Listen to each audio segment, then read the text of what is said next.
Legendary game. What's up, y'all, man? It's Legendary back in the reaction, bro. I said I was done covering it, but I seen Jimmy. I want to see what Jimmy has to say about this, and I promise it's my last time listening to this. Noah, whatever this nigga name is, you gotta be the dumbest. I really hope you got. I really hope you like what you ain't got what you deserve. You know what I'm saying? You did get what you deserve. You feel me? Everybody shitted on you, and I still want to know, like, what would you call yourself? You know what I'm saying? If you want something, just a regular nigga. You feel me? He didn't think of that. You wouldn't. You know what I'm saying? I wouldn't want somebody to call me a world champ if I want something. But apparently, he doesn't think that. You know what I'm saying? He's a dumbass nigga. And I hope that he, you know what I'm saying, got what he, you know, it is what it is. You know, it's kind of roll to K.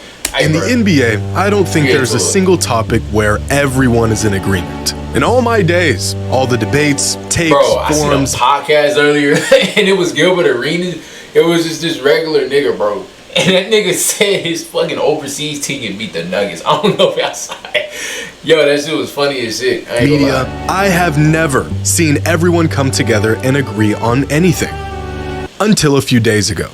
All thanks to this man. In a collective act unlike anything we have ever seen, NBA players have joined forces all to tell Look at the chain and braids too, you know he yeah, that nigga's a man, I don't know. That nigga's a fucking dweeb. You call niggas like this a dweeb. The worst part, he might be right. I have to watch the NBA Finals and they have world champion on their head. Jimmy, you agree with this, bro? World champion of what? Sponsor of today been through opening up better health. Nah, I'm actually interested now. Yo, you're agreeing with this? Really? Easy. If their help. Right, not very often do the worlds of track and field and basketball converge. I would know. They're my two favorite sports, and they virtually exist in two different planes of reality. But a few days ago, the two sports collided, all thanks to one little interview that got blown completely out of proportion. So what better opportunity for me to blow it even more out of proportion? You see this guy right here? This is Noah Lyles. He's the fastest man in the world. And this past week, he pulled off the coveted triple goal at the 20... You can be the fastest nigga in the planet, history. Bro, you gotta understand, man. What are you called when you win? Seriously. Like, I've always, like, wanted to see these niggas answer with that, bro. You know what I'm saying? You know the smoke. You know everybody was gonna get on your ass. I don't even know why you even said some shit like that. 23 world championships, winning the 100, the 200, and the 4x100 relay, a feat that hasn't been pulled off on the world stage since 2016 by an athlete y'all may or may not be familiar with, named Usain Bolt. Damn. Yeah, Noah Lyles is really good. And after his historic week on the track, Lyles had some strong words about the idea of being a world champion and how some leagues use the title when they probably shouldn't. That hurts me the most is that I have to watch the NBA Finals. Okay, alright, never mind. This nigga do be racing internationally. I just thought of that, you know what I'm saying? So I guess he can call himself a world champ. But I guarantee if you was racing against, like, only the United States, you would call yourself a world champ. Just saying. And they have world champion on their head. World champion like, this shit what? Is pointless as fuck, bro, for real. The United States? That's just a hating. Don't get me wrong. I love the U.S.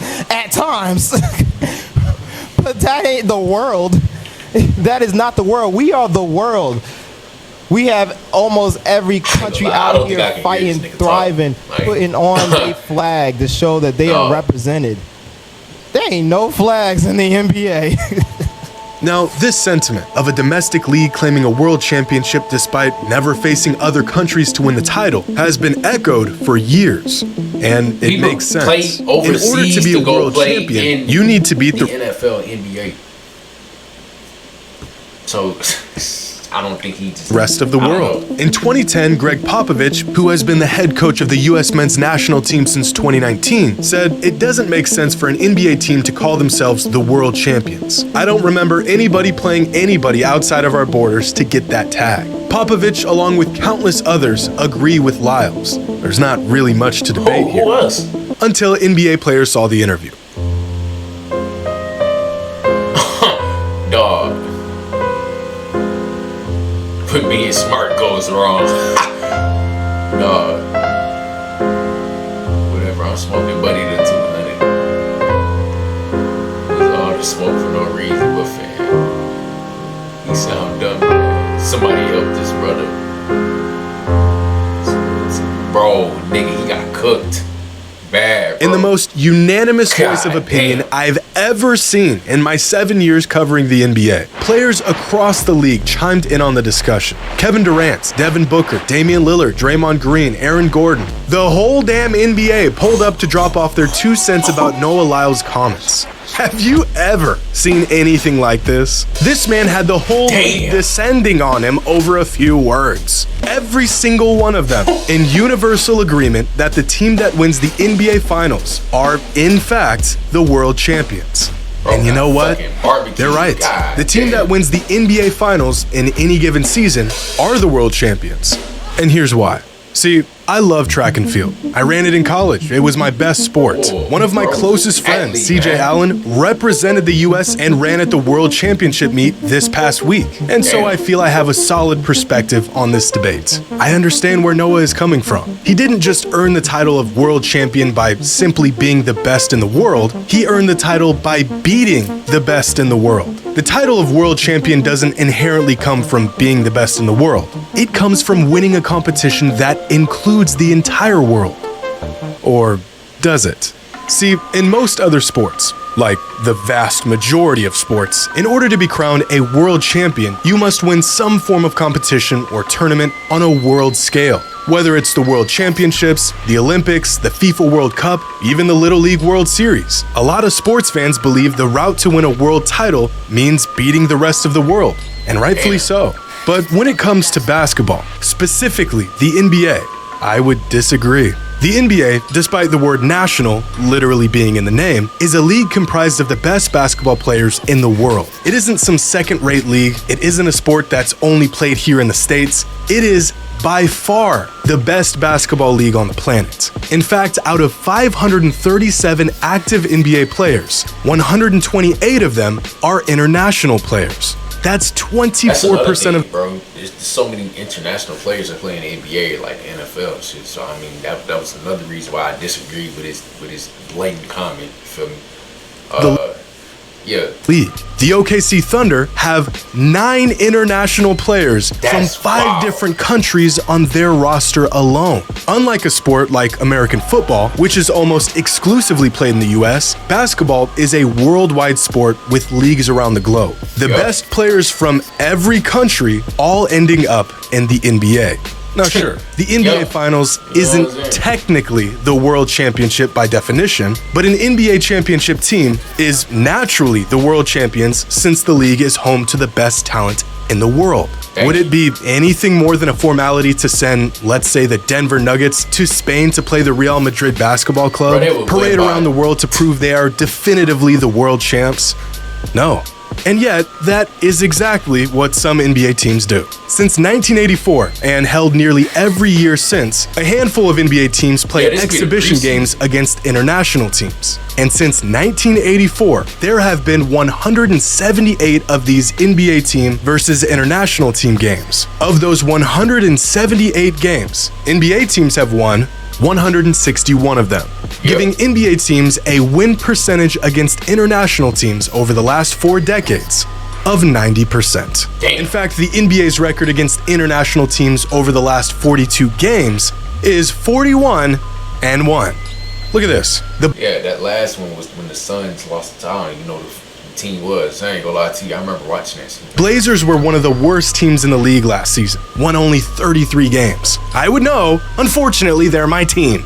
Last October, they faced this team, a team out of the Israeli National Basketball League with a name I won't even try to pronounce. And the Blazers blew them out by 53 points. Here's another game from last season, where a ragtag OKC Thunder lineup played a game against a team from the Australian National Basketball League and beat them by 33 points. Half of these Thunder players don't even see the court in the NBA, and they still blew this team out. In 2019, the Cavaliers, who were the worst team in the entire league, faced off against one of the better teams in South America and smoked them by 31. This Cavs team bro. was the worst team in the entire NBA, and they still ran a premier international research does not lie. Team out of the building. Just look at these results from past games. They're almost all like this. NBA teams don't face international teams for world basketball supremacy because they don't need to. The best teams in the world, without exception, are all here in the NBA. If there was a world tournament for every pro basketball team to have a shot at winning a world championship, the last team standing would just be NBA teams. And then we just added a whole bunch of steps to what we already know as the NBA playoffs. But you don't even have to look into international competition to see how the NBA is a worldwide league. Last season, 6 of the top 8 NBA MVP candidates were international players. The player who won the award, an international player, as was the MVP in 2022 and 2021 and 20. One of y'all did bring this up. Another statement that just smokes this Noah Lyles nigga, man. No cap. 20 and 2019. And in terms of odds, the player who is favored to win the MVP this upcoming season is an international player. Like, so is the player in second and third and fourth. The first overall pick in this year's NBA draft is from France. And this is really nothing new. 10 years ago, the San Antonio Spurs roster consisted of 10 international players, which was more than the number of US-born players on their roster. Now, we do not have a world championship tournament or competition for individual teams. That would be pointless, and I don't think we will anytime soon. But we do have the next best thing, the Olympics and the FIBA Basketball World Cup. And you don't need to be a fan of basketball to know how these games play out. In 1992, the USA men's national team began filling their roster with professional players from the NBA as opposed to amateur players like they did in past years. This is what led to the inception of the Dream Team. And since 1992, the US men's basketball team has played in 15 world basketball tournaments. That's both the Olympics and the FIBA Basketball World Cup. Out of those 15 world tournaments, the US won 10 of them and medaled in 13. Their total win-loss record throughout that 32-year span, 111 and 12. Man, 12 losses in 32 years. The average margin of victory for the US men's basketball team in international competition, plus 26 points per game. For perspective, the largest margin of victory throughout the 2023 NBA season was plus 6.5 by the Boston Celtics. The worst team in the NBA last season had a margin of victory of -10. When the US sends out a basketball team for international competition, the gap between them and the rest of the world is larger than the gap between the best NBA team and the worst NBA team. Damn. So, does winning the NBA Finals truly make a team the world champions? Well, bring on them boys in the world. I guarantee you they wouldn't even probably make the team for it. Technically, no. They don't face any international Bro, come on, man. Let's be real, team. You know you want to say yeah. It is. Great video, though. Teams, they don't win a world competition, so by definition, they are not world champions. But I mean, come on.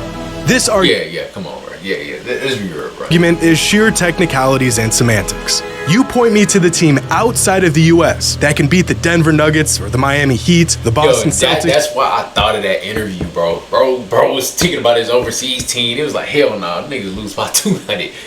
That nigga Arena is funny as shit. Or the LA Lakers. And I'll point you to a world champion. Being the best in the world doesn't simply make you the world champion. And beating the best in the world surely does. But what if the best in the world are all playing in the same league? Thank you. That's my point. And you and your team are the winners of that league. Well, in my opinion, for whatever it's worth, that makes you the world champions. Yep. Great point proven right there, man. Hey, bro, man, I'm not gonna hold you. That was an amazing, elaborate video. Glad I watched it. Y'all let me know how y'all feel about it. You Mexican Road 10K, man, as well as you know, man. Hey,